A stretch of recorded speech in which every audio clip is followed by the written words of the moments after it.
El texto aparece copiado al final de las Crónicas de Castilla y empieza en prosa para pasar posteriormente al verso.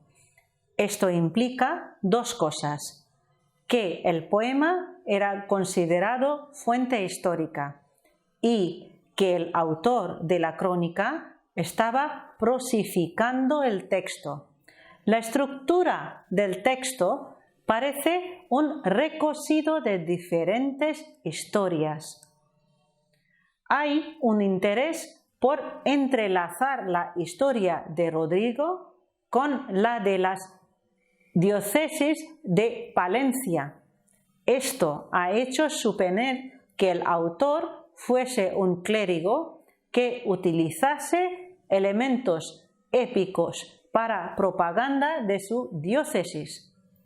Aparecen santos, lo que no lo conecta con el Mester de Clerecía. Se supone que fue compuesto hacia 1360 para dar publicidad al Hospital de San Lázaro, que estaba en el Camino de Santiago.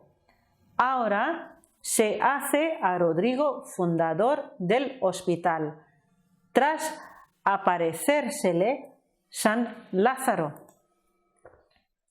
Mientras en el Cantar del Mio Cid el Cid es astuto y mesurado, en las Mocedades lo caracteriza la desmesura y las contradicciones en su comportamiento, llegando incluso a humillar al rey. Los elementos eróticos y sexuales están mucho más explícitos que en el Cantar del Mio Cid. Las Mocedades heredan el estilo épico. Aparecen ciertas fórmulas, pero ahora de manera muy tosca. Se utilizan los epítetos de manera indiscriminada. Se aplican a todo el mundo, con lo que pierden el efecto poético. Mientras que el Cantar del Mio Cid es un parte verosímil, aunque no histórico, en las Mocedades todo es inventado. Por la fama de la leyenda, lo que se hace es reconstruir la historia que falta. A esta tradición pertenecen las Mocedades y la Jura de Santa Gadea. Este último se inventa posteriormente al Cantar del Mio Cid para explicar la enemistad del rey.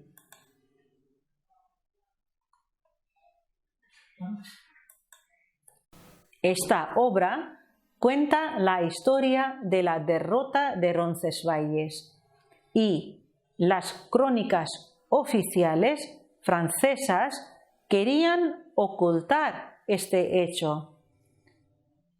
En el siglo XI, alguien escribe el Cantar de la derrota con protagonista Roldán, el sobrino del emperador Carlomagno, quien, ya sabemos, fue un personaje histórico. De la historia de Roldán nacen multitudes de romances. Este fragmento apareció en 1940 en un archivo de Pamplona. Son 2 folios en pergamino que alguien utilizó para hacerse una bolsa. Menéndez Pidal fechó la copia hacia principios del siglo XIV. Hay indicios de que la leyenda de Roldán se conocía en España hacia el siglo XI. Por ejemplo, trovadores catalanes mencionan este cantar y los héroes del ciclo carolingio, y en las glosas silenses uno de los monjes se queja en latín de que es mentira la leyenda de que Carlomagno llegase a Santiago. En cuanto al poema de Fernán González, tenemos otra problemática. La temática es de los primeros condes autónomos de Castilla. El poema existente utiliza la cuadernavía, compuesta cerca 1250 en el monasterio de San Pedro de Arlanza. Este héroe nació cerca 915, siendo conde de Castilla en 932. El poema refleja los hechos históricos de la triple contienda contra moros, navarros y leoneses, con múltiples deudas de motivos folclóricos. Por ejemplo, su relación con el monasterio. En una cacería, entra en una ermita al refugiarse. Allí su presa, al sentir haber violado un recinto sagrado, promete construir ahí un monasterio. La concepción del poema obedece al propósito de que otros emulen al héroe y atraer a peregrinos al monasterio. La relación entre los cultos sepulcrales y la épica es una cuestión fuertemente debatida. El poema de Fernán González tipifica el uso de materiales épicos subordinándolos a intereses religiosos. Este poema se apoyó en un texto anterior perdido, denominado Cantar de Fernán González, que proporcionó a las crónicas y romances del siglo XIV materiales épicos que no se podrían obtener del poema. Además, fueron adiciones del poeta de Arlanza, todo lo referente a la fundación del monasterio y otras fuentes cultas. Son del libro de Alexandre de Perseo, crónicas latinas y una aragonesa, el Liber Regum. Otra obra importante se llama Los 7 infantes de Lara. Situado en los tiempos de Garci Fernández, sucesor de Ferran González, es imaginario en su totalidad, aunque el entorno político deja ver un trasfondo de autenticidad histórica. La leyenda contiene rencillas familiares, traición y venganza, junto con otros motivos folclóricos universales. La historia de España de Alfonso X cuenta que en Burgos se celebraban las bodas de Ruy Velázquez y Doña Alhambra. En estas bodas ocurre un incidente que enfrenta al novio con el hermano de la novia, Gonzalo Bustios, y sus 7 hijos, los infantes. Ruy Velázquez finge una reconciliación para vengarse luego más cruelmente de sus sobrinos. Envía a su cuñado como mensajero al moro Almanzor con una carta donde pide al moro que mate al mensajero.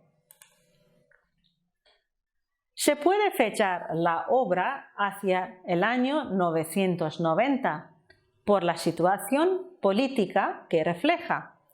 La primera huella que encontramos de los infantes es en la historia de España, 300 años más tarde.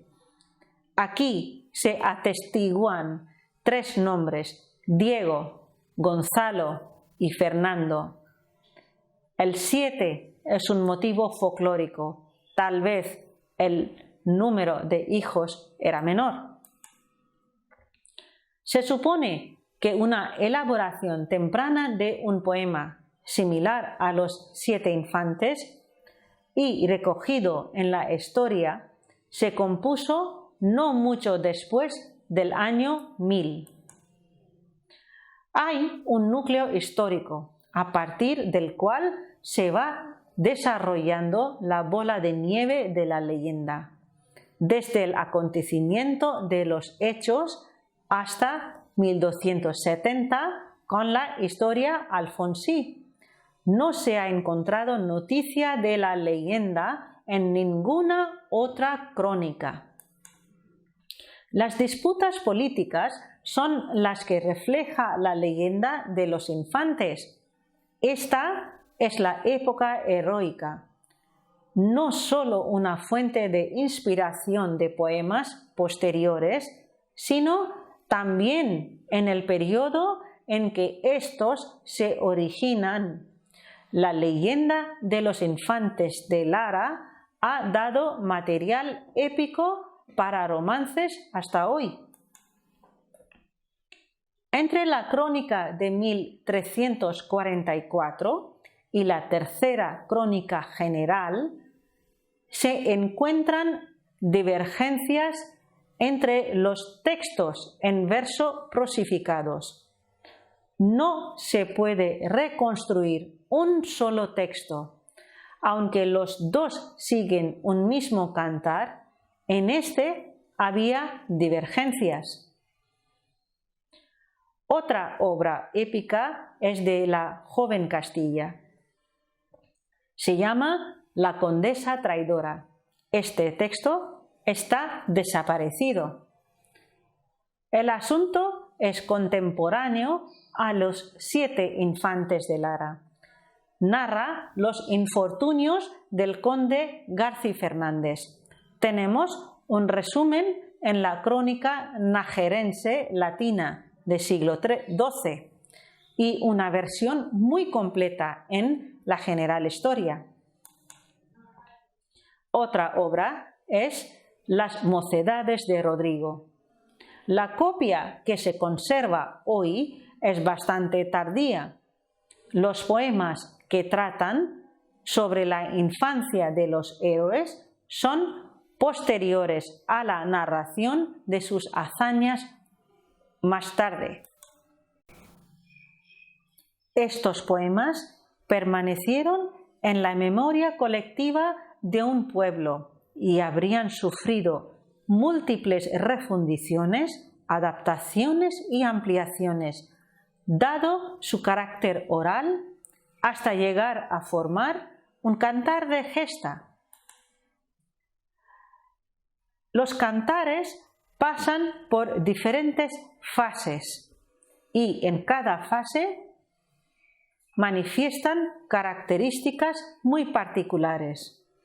La primera fase, conocida como la fase inicial, abarca los siglos VIII a siglo XIII y se caracteriza esta fase por poemas breves de entre 500 a unos 800 versos y trata de sucesos muy próximos a lo narrado. Unos cantares como ejemplo de esta época son La hija del conde don Julián, La condesa traidora o El cerco de Zamora. La segunda fase empieza con el siglo XII y llega hasta finales del siglo XIII. Se llama la fase de desarrollo y manifiesta las características con versos más extensos, de hasta 4000 versos, y más complejos en su composición y descripción. Un ejemplo de esta fase es el mismo Cantar de Mio Cid y Cantar de la Mora Zaida. La tercera fase es del apogeo, es del siglo XIII a siglo XIV, en el cual los poemas alcanzan hasta 8000 versos y abundan episodios casi novelescos. Ejemplos de esta época son Poema de Alfonso XI, Gesta del abad Don Juan de Montemayor. La última fase es la de decadencia, que llega hasta finales del siglo XV. Aquí, en esta fase, encontramos versos muy extensos, más fantásticos e increíbles. Aquí la obra importante es la refundición del Cantar de Don Rodrigo. Todos estos cantares se clasifican de acuerdo a los ciclos temáticos de la épica castellana. Hay 4 ciclos importantes. El primero es el ciclo de Don Rodrigo.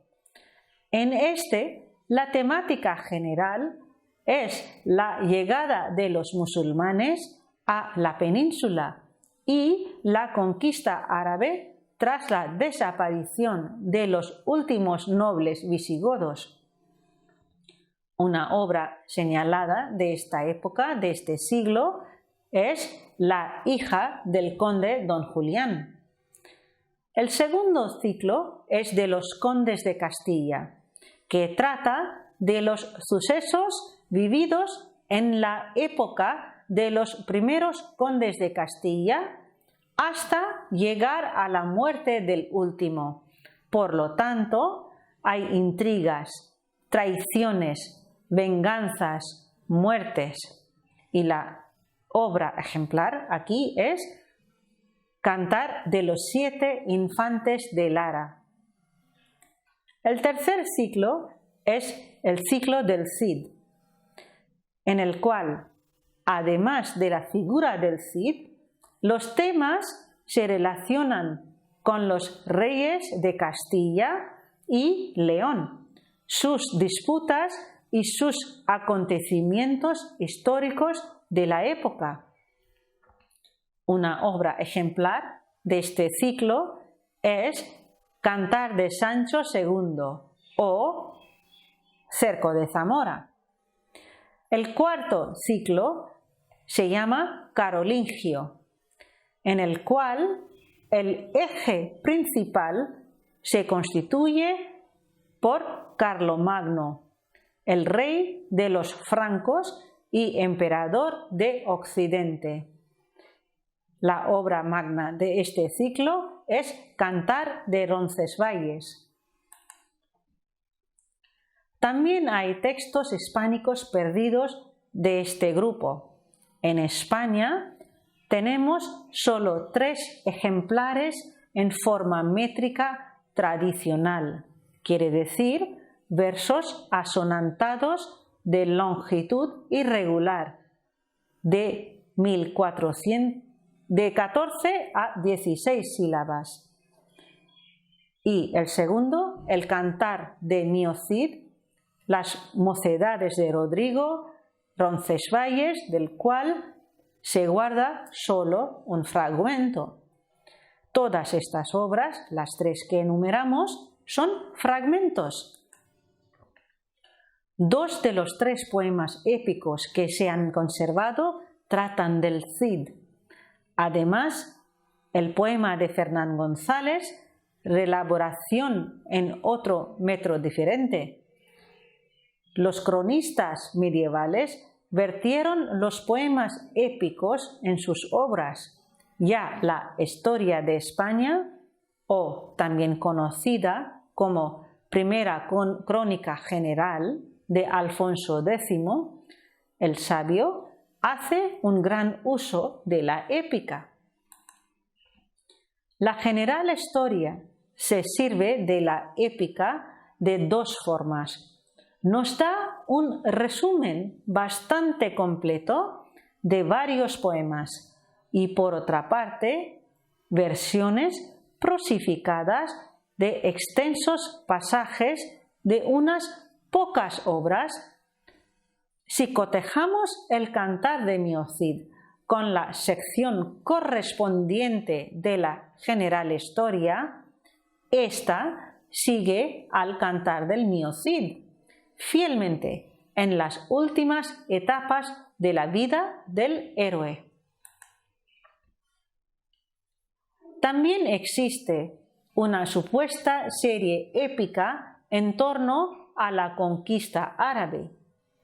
Los temas sobre los que se pudo elaborar la épica hispánica son la conquista de España por los árabes y los comienzos de la Reconquista, la debilidad del reino visigodo, los romances en torno a la culpa del rey Rodrigo, que los historiadores hispano-arábigos recogen y adoptan la versión definitiva en la crónica sarracina de Pedro de Corral, de fecha 1430.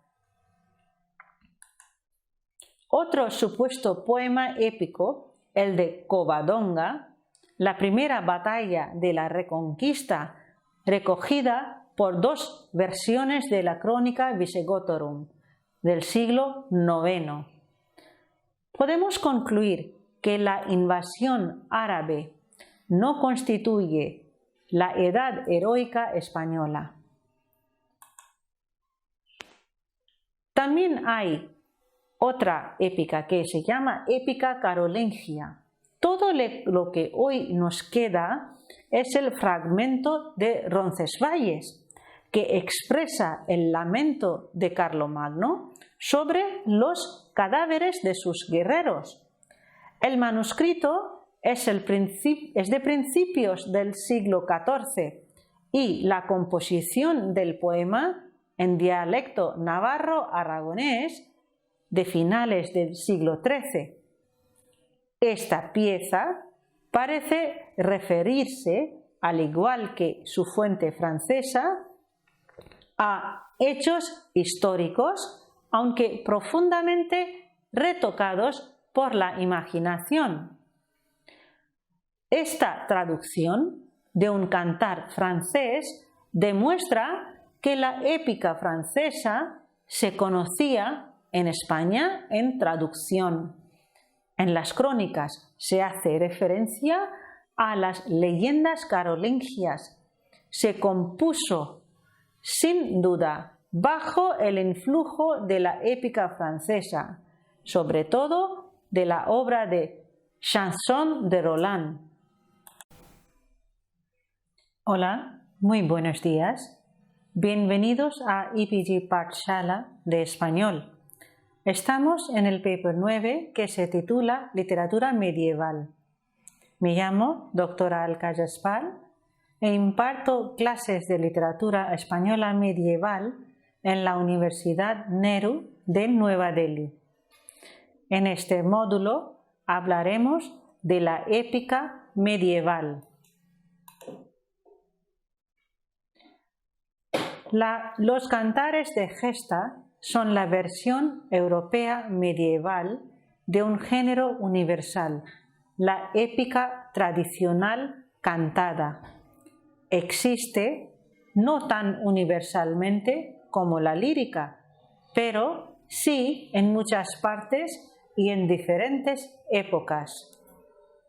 La épica es una narración heroica en verso, poesía narrativa de composición y difusión oral. Esta cuenta hazañas y obras de un héroe individual o colectivo, fuertemente arraigado en su contexto.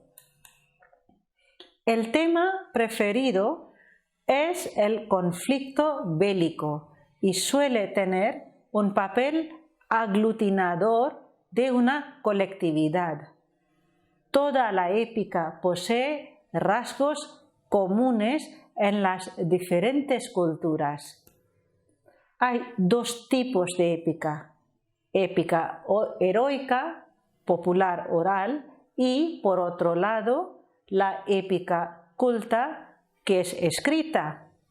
Esta en la Edad Media y en el Renacimiento entronca directamente con la Eneida. En la Edad Media, esta épica culta se nos presenta en latín, aunque hay algunos ejemplos en romance, como el libro de Alexandre. Ambas son diferentes en cuanto a rasgos estilísticos, aun con características narrativas comunes. La diferencia esencial entre épica culta y heroica no está en el autor o en el tema, sino al público al que van dirigidos. La relación juglar-público es muy directa y aparece sobre todo en momentos de tensión argumental. Los juglares viajaban de un lugar a otro entreteniendo a las personas que se reunían en mercados y ferias. Unos efectuaban juegos, otros bailaban y otros recitaban los largos poemas que aprendían de memoria. Este era su oficio y que se denominó mester de juglaría. Mester significa el trabajo de juglaría. Los cantares de gesta populares, por otro lado, son poemas narrativos de carácter histórico difundidos públicamente. Es muy importante que se conserven los nombres y las circunstancias heroicas de los personajes. En la transmisión de los cuentos, de historias en prosa, se conservan esqueletos narrativos, esquemas abstractos que se van repitiendo, escenas que transcurren en lugares imaginarios y en épocas pasadas. La épica culta o el verso, al contrario, nació como memoria. En general, hay un lenguaje literal y otro no literal. La poesía es un lenguaje literal. Interesa conservar las palabras tal y como se compusieron en una ocasión y se repiten en los mismos términos. Para la conservación de muchos de los hechos históricos que recogen las crónicas, hemos de pensar en cantares de gesta perdidos. El cantar se remonta a la época de los sucesos o un poco después, lo cual no significa que los hechos narrados en los cantares sean auténticos. Los que son auténticos son los personajes. La historia de España o sus fuentes señalan que de sus historias circulan a veces versiones orales, que no son las que ellos incluyen. Las fablas de gesta y que éstas no están escritas, sino que circulan oralmente. Pero para las partes de la historia que no hay documentación escrita, el rey y otros cronistas se dedican a prosificar cantares de gesta. En la épica popular, los poemas son recitados con una musicalidad. Los cantores de poesía épica son siempre analfabetos. Parece que solo el tipo de memoria del analfabeto se presta a la transmisión de esta poesía. El cantor interioriza una forma de lenguaje en el que las palabras tienen su ritmo y música propios. tienen su propia lengua poética, con versos formularios. El juglar no solo era recitador o cantante, sino también una especie de actor. El juglar tiene pendiente al público y amplia o reduce el texto según su auditorio.